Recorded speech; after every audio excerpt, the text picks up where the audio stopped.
we found out it's all about the way kids learn, that they learn different ways. And we're forcing them to learn one specific way.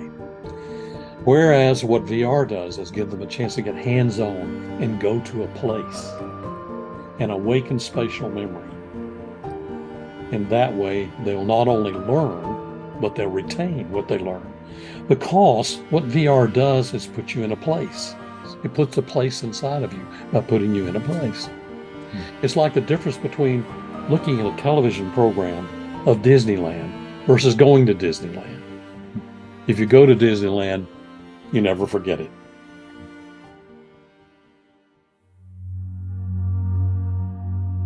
I guess you'd say my life has sort of been sort of like a play with four acts. You know, there was the act one, which was growing up in this amazing place in Western North Carolina, bordering on the Pisgah National Forest. And I love the outdoors.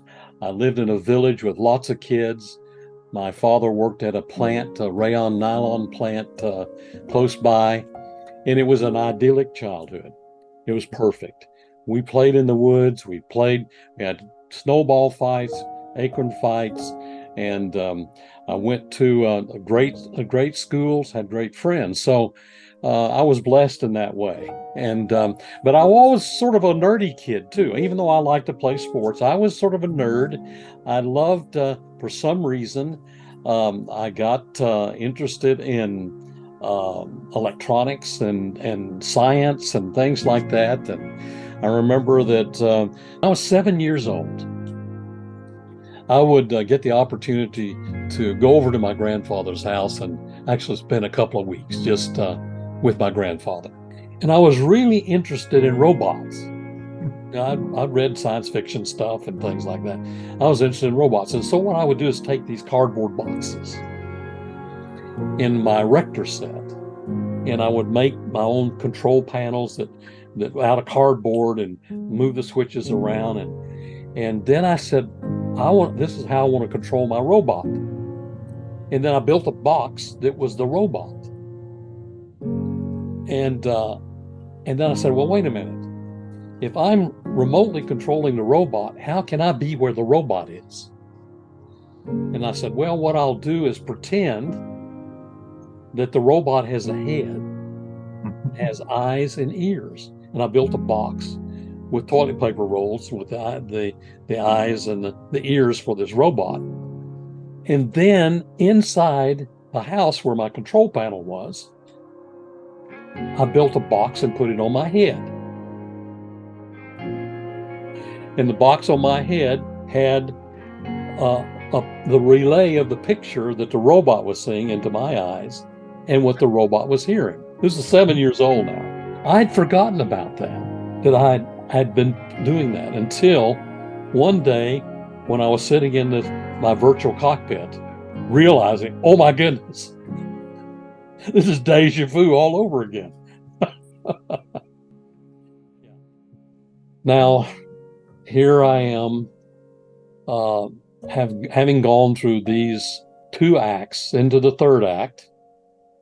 The first act being growing up and going to university. Second act, the U.S. Air Force, which was fantastic. And then the University of Washington. And I just went emeritus at the University of Washington in September. Now I'm an emeritus professor, but I don't teach. I'm not in the classroom like I used to be. So now I'm in transition to the fourth act at 79 years old. And I am so excited. That's now one of the areas where I'm concentrating in this third phase, because this is transformative. We're working on a global movement that actually lifts humanity through the virtual world society. Some of these are high school dropouts. Some of them are university faculty. Others are students. And it's so fun because we're inventing and discovering so many far out cool things.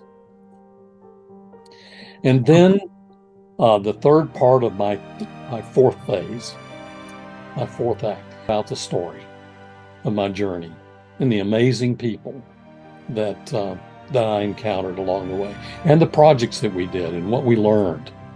I've spent more time in VR than anybody on the planet, and I've learned a lot.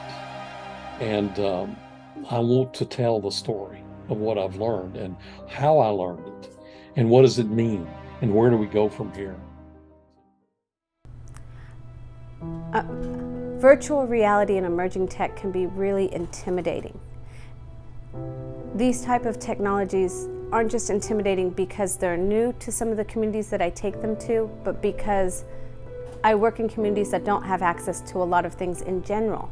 So when I bring something, sometimes there's a standoffishness. Sometimes people are a little nervous about interacting with me. But I build a lot on the trust of just connecting to people as humans. Sometimes, even in the deepest relationships that I have with people, they're too embarrassed to let me into their homes even. They are happy to interact with me at school, they're happy to interact with me within the community or even at my house, but what their hope is that one day they can come back and show me how they've been able to change their lives, because they're not as confident about the lives that they live now, but they know that they want something more, and they know that the things that the Virtual World Society can offer them through their programs can make a different, better world for themselves and for the people that they love. Seeing as how the community that we come from is so underfunded, and there's so low wages, and there's a lot of poverty, to just be like completely honest. There's a lot of poverty and stuff like that, and so this is something that myself and others would never think about having, because this is like this and other technology you just don't have the money for, so you just don't even get your hopes up for it at all, and so that's why you don't learn about stuff like this. I think that the reason this exists is because of the poverty level in the Native community. They just don't have it. Like, people are getting their electricity turned off, and they go to the tribe, and the tribe will help them to keep it on. You know, I don't hear of very many non-Native families that are like, my electricity is going to get cut off, you know, and so it's a very real thing to us in our world, but not necessarily in other people's world. Well, I think one of the struggles would be also out here is being able to afford the internet it takes to make VR possible, and also being able to afford it, because not everybody, we've been blessed, you know, with a husband who loves to play on Craigslist and Facebook yard sale sites and stuff. That's how we actually bought our very first VR headset. But, you know, to you, honestly, even me, I am not an elderly person yet, but I still have questions. Yeah, money thing is really the only issue, but that's it. I mean, you could probably take an area of like 5 miles or so, and it's just maybe a few people, handful group. I think Rita's what, 1 or 2 miles away? So, and she's one of the only few people that we know that aren't crackheads, you know, that are in this area. You know, there's that digital divide, is that these guys feel like, and some of it's feeling and some of it's I can't because I literally don't have the resources. And those that are like, the possibilities are endless. I can get the resources, I can get the training, and they go with it. And then you just, in the Native community, you just leave them behind because they don't have those things. A lot of the programs that get funded through the Virtual World Society help people magnify themselves in existing situations. So we have employers that maybe have given responsibility to their employees, but not the technical skills that they need or even the technology they need in order to really do their job to the best of their abilities. And so we provide that technology and that training and that space for people to feel comfortable to take the next step in their employment journey. The other thing that happens, I find a lot, is that there are personality developments in people. While we do a lot to create better working environments and give people the technology and the skills that they need in order to improve themselves. What's really happening is that they're transforming as a person. Here's what has happened. We have rural young people who don't have access even to visit friends. Now they have friends online. We have people in technical jobs that don't have a headset to learn how to do their jobs better. Now they have a headset and they're doing their jobs better. I'm glad that we have people like you and like Virtual World Society and stuff that can come and give us this experience, because this isn't stuff that we don't find this at home. You might find this in bigger schools, bigger communities and stuff, but we won't ever. For me, the biggest thing is I see through my work, through my family, that Native kids are always left behind. And so they're always saying, like, I really wish I could have this. And, you know, as their parents, you know, me and their parents were just like, we can't afford that. We don't know how to use that, you know. And so now it's like, okay, I can start. I can start using this. We're not perfect, you know, you'll have to do a lot of practice and whatnot. And they're like, well, can we come over and hang out? And we're like, yeah, you know, we want to share, because they don't have that opportunity. With the resources I have been given, has at least made some kind of change in my community and brought this technology to a little small town that would probably turn their nose up at it. I would tell Tom Furness that it helped me out in like discovering more about technology and about all this stuff I never would have known. What would you tell? I would tell Tom, thank you very much, because for this experience for her, because it has brought her out of her shell a little bit, you know, her nervousness and being able to talk. Basically, she didn't talk very much, but it's opened up a new world for her.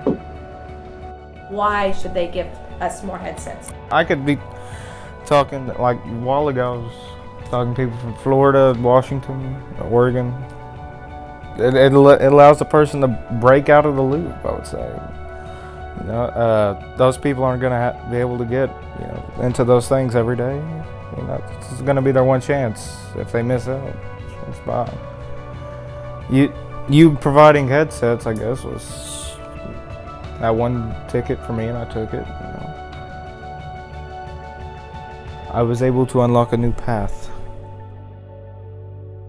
We have put thousands of people in virtual reality headsets, helped numerous families join the metaverse through VR across the United States.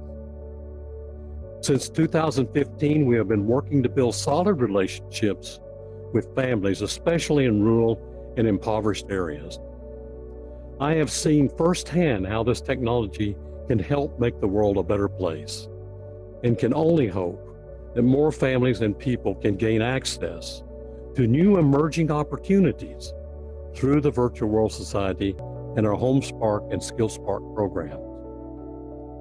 Let me add that these families have spent countless hours in the virtual worlds that we have provided for them, allowing them to gain more knowledge and have fun at the same time than they could ever do from being in a brick and mortar school.